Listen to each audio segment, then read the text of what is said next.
নমস্কাৰ এই ভিডিঅ'টোত আমি নোবেল বঁটাৰ বিষয়ে কিছুমান গুৰুত্বপূৰ্ণ প্ৰশ্ন উত্তৰ আলোচনা কৰিম আৰু 2025 চনত কোন কেইজন ব্যক্তিক নোবেল বঁটা প্ৰদান কৰা হৈছে তাৰ বিষয়েও আমি বিতংভাৱে আলোচনা কৰিম বলক ভিডিঅ'টো আৰম্ভ কৰোঁ নোবেল বঁটা কোনে প্ৰতিষ্ঠা কৰিছিল ইয়াত অপচন কেইটা আছে Alfred Nobel Rabindranath Thakur Barack Obama আৰু এলবাৰ্ট আইনষ্টাইন ইয়াৰ উত্তৰটো হ'ব অপচন এ আলফ্ৰেড নোবেল আলফ্ৰেড নোবেলৰ জন্ম কোনখন দেশত হৈছিল ইয়াত অপচন কেইটা আছে ৰাছিয়া ইটালী ফ্ৰান্স আৰু ছুইডেন ইয়াৰ শুদ্ধ উত্তৰটো হ'ব অপচন ডি ছুইডেন আলফ্ৰেড নোবেলৰ জন্ম 1833 চনত ছুইডেনৰ ষ্টকহোম চহৰত হৈছিল কেতিয়া প্ৰথম নোবেল বঁটা প্ৰদান কৰা হৈছিল ইয়াত অপচন কেইটা আছে 1901 চনত 1905 চনত 1912 চনত আৰু 1915 চনত ইয়াৰ উত্তৰটো হ'ব অপচন এ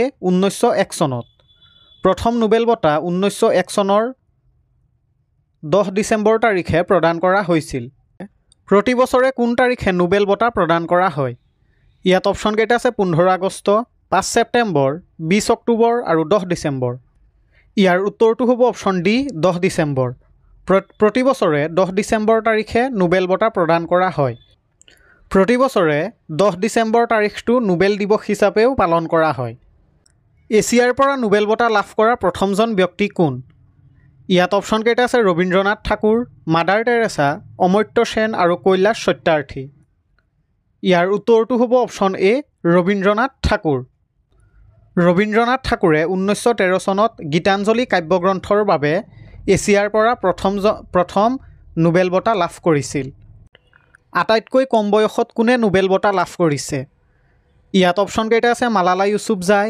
নাদিয়া মুৰাদ লৰেন্স ব্ৰেক আৰু চুং ডাউনি ইয়াৰ উত্তৰটো হ'ব অপচন এ মালালা ইউছুফজাই পাকিস্তানৰ মালালা ইউছুফজায়ে 17 বছৰ বয়সত 2014 চনত শান্তিৰ নোবেল বঁটা লাভ কৰিছিল প্ৰথম মহিলা নোবেল বিজয়ী কোন আছিল ইয়াত অপচন কেইটা আছে mother Teresa Malala Yousafzai Mary Curie আৰু নাদিয়া মুৰাদ ইয়াৰ উত্তৰটো হ'ব অপচন চি মেৰী কিউৰী প্ৰথম মহিলা নোবেল বিজয়ী আছিল মেৰী কিউৰী তেজস্ক্ৰিয়তা আৱিষ্কাৰত আগবঢ়োৱা অৱদানৰ বাবে 1903 চনত তেওঁ পদাৰ্থ বিজ্ঞানৰ নোবেল বঁটা লাভ কৰে স্বামী পিয়েৰ কিউৰী আৰু হেনৰী বেকুৱেৰেলৰ সৈতে যৌথভাৱে এই বঁটা লাভ কৰে তাৰ পিছত 1911 চনত মেৰী কিউৰীয়ে ৰসায়ন বিজ্ঞানত দ্বিতীয়টো নোবেল বঁটা লাভ কৰে ৰেডিয়াম আৰু পলনিয়াম মৌল আৱিষ্কাৰ আৰু বিশুদ্ধ ৰেডিয়াম পৃথক কৰাৰ বাবে এই বঁটা লাভ কৰে কেইটা বিষয়ত নোবেল বঁটা প্ৰদান কৰা হয় ইয়াত অপচন কেইটা আছে 5টা 6টা 7টা আৰু 8টা ইয়াৰ শুদ্ধ উত্তৰটো হ'ব অপচন বি 6টা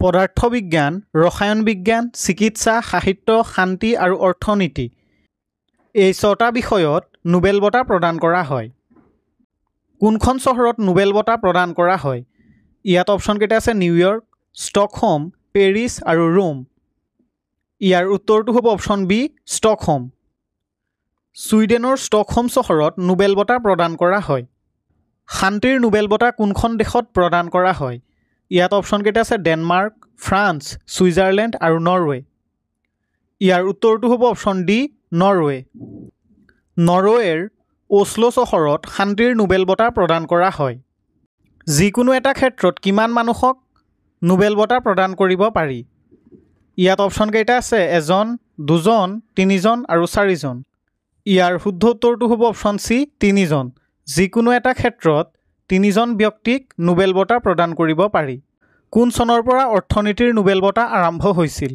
ইয়াত অপচন কেইটা আছে 1901 1957 1968 আৰু 1997 ইয়াৰ উত্তৰটো হ'ব অপচন চি 1968 1968ত চেৰিজেছ ৰিক্স বেংক ছুইডেনৰ কেন্দ্ৰীয় বেংকৰ দ্বাৰা অৰ্থনীতিৰ নোবেল বঁটা প্ৰতিষ্ঠা কৰা হয় 1969ত বাগনাৰ ফ্ৰিজ আৰু জান টিনবাৰ্গেনক প্ৰথম অৰ্থনীতিৰ নোবেল বঁটা প্ৰদান কৰা হয় 2025 চনৰ শান্তিৰ নোবেল বঁটা কোনে লাভ কৰিছে ইয়াত অপচন কেইটা আছে মাৰিয়া কৰিনা মাছাডো মাদাৰ টেৰেছা কৈলাশ সত্যাৰ্থী আৰু দিমিত্ৰী মুৰাটভ ইয়াৰ উত্তৰটো হ'ব অপচন এ মাৰিয়া কৰিনা মাছাডো ভেনিজুৱেলাত গণতান্ত্ৰিক অধিকাৰ আৰু গণতন্ত্ৰলৈ শান্তিপূৰ্ণ পৰিৱৰ্তনৰ বাবে ভেনিজুৱেলাৰ বিৰোধী নেত্ৰী মাৰিয়া কৰিনা মাছাদোক 2025 চনৰ শান্তিৰ নোবেল বঁটা প্ৰদান কৰা হৈছে।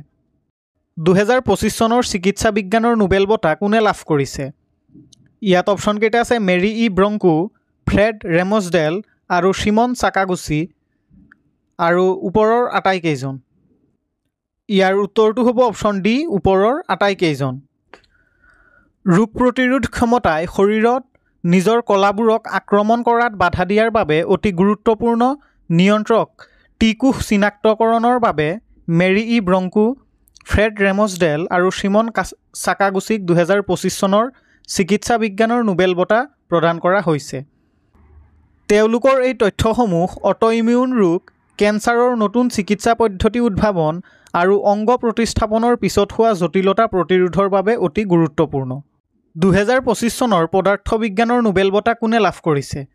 ইয়াত অপশ্যনকেইটা আছে জন ক্লাৰ্ক, মিচেল এইচ ডেভৰেট, জন এম মাৰ্টিনিছ আৰু ওপৰৰ আটাইকেইজন। ইয়াৰ শুদ্ধ উত্তৰটো হ'ব অপশ্যন ডি, ওপৰৰ আটাইকেইজন। বৈদ্যুতিক বৰ্তনীত মেক্ৰস্কপিক কোৱাণ্টাম মেকানিকেল টানেলিং আৰু শক্তি কোৱাণ্টাইজেশ্যনৰ আৱিষ্কাৰৰ বাবে জন ক্লাৰ্ক, মিচেল এইচ ডেভৰেট আৰু জন এম মাৰ্টিনিছক 2025 চনৰ পদাৰ্থ বিজ্ঞানৰ নোবেল বঁটা প্ৰদান কৰা হৈছে। তেওঁলোকৰ কামে কোৱাণ্টাম যান্ত্ৰিক প্ৰভাৱ বৃহৎ পৰিসৰত প্ৰদৰ্শন কৰি কোৱাণ্টাম কম্পিউটাৰ আৰু অন্যান্য কোৱাণ্টাম প্ৰযুক্তিৰ বিকাশৰ পথ মুকলি কৰি দিলে। 2025 চনৰ সাহিত্যৰ নোবেল বঁটা কোনে লাভ কৰিছে? ইয়াত অপশ্যনকেইটা আছে লাছলো ক্ৰাস্নাহৰকাই, জন ফছে, ৰবীন্দ্ৰনাথ ঠাকুৰ আৰু হান কাং। ইয়াৰ উত্তৰটো হ'ব অপশ্যন এ, লাছলো ক্ৰাস্নাহৰকাই। হাংগেৰীৰ সাহিত্যিক লাছলো ক্ৰাস্নাহৰকালৈ 2025 বৰ্ষৰ সাহিত্যৰ নোবেল বঁটা আগবঢ়োৱা হৈছে। 2025 চনৰ ৰসায়ন বিজ্ঞানৰ নোবেল বঁটা কোনে লাভ কৰিছে? ইয়াত অপশ্যনকেইটা আছে চুচুমু কিটাগাৱা, ৰিচাৰ্ড ৰবচন, উমৰ এম য়াঘি আৰু ওপৰৰ আটাইকেইজন। ইয়াৰ উত্তৰটো হ'ব অপশ্যন ডি, ওপৰৰ আটাইকেইজন। ধাতু জৈৱিক গাঁথনি MOF-ৰ ওপৰত কৰা কামৰ বাবে জাপানৰ চুচুমু কিটাগাৱা, অষ্ট্ৰেলিয়াৰ ৰিচাৰ্ড ৰবচন আৰু আমেৰিকাৰ উমৰ এম য়াঘিক 2025 চনৰ ৰসায়ন বিজ্ঞানৰ নোবেল বঁটা প্ৰদান কৰা হৈছে। 2025 চনৰ অৰ্থনীতিৰ নোবেল বঁটা কোনে লাভ কৰিছে? ইয়াত অপশ্যনকেইটা আছে ফিলিপ আগহিয়ন, জুৱেল মকিৰ, পিটাৰ হাউইট আৰু ওপৰৰ আটাইকেইজন। ইয়াৰ উত্তৰটো হ'ব অপশ্যন ডি, ওপৰৰ আটাইকেইজন।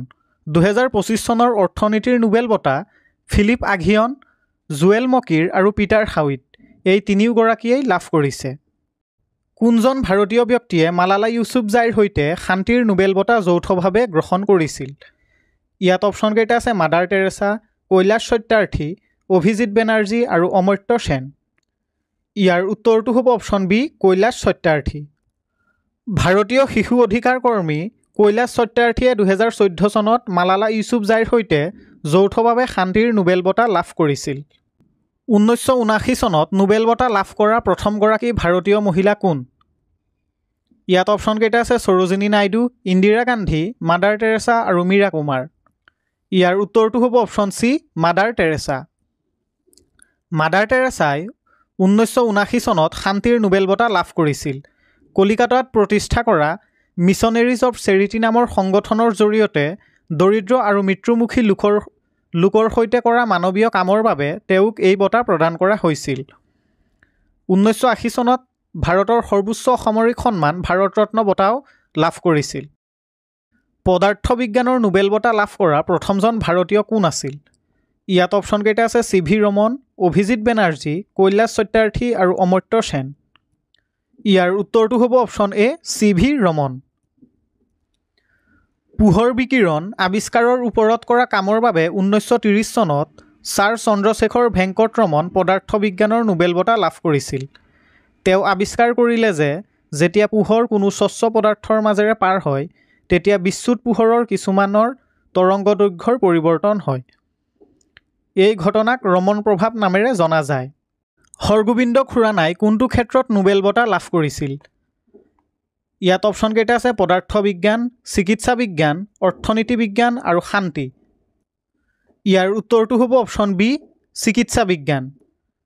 জিনীয় সংকেত আৰু প্ৰ'টিন সংশ্লেষণত ইয়াৰ কাৰ্যৰ ব্যাখ্যা কৰাৰ বাবে 1968 চনত হৰগোবিন্দ খুৰানাই চিকিৎসা বিজ্ঞানৰ নোবেল বঁটা লাভ কৰিছিল।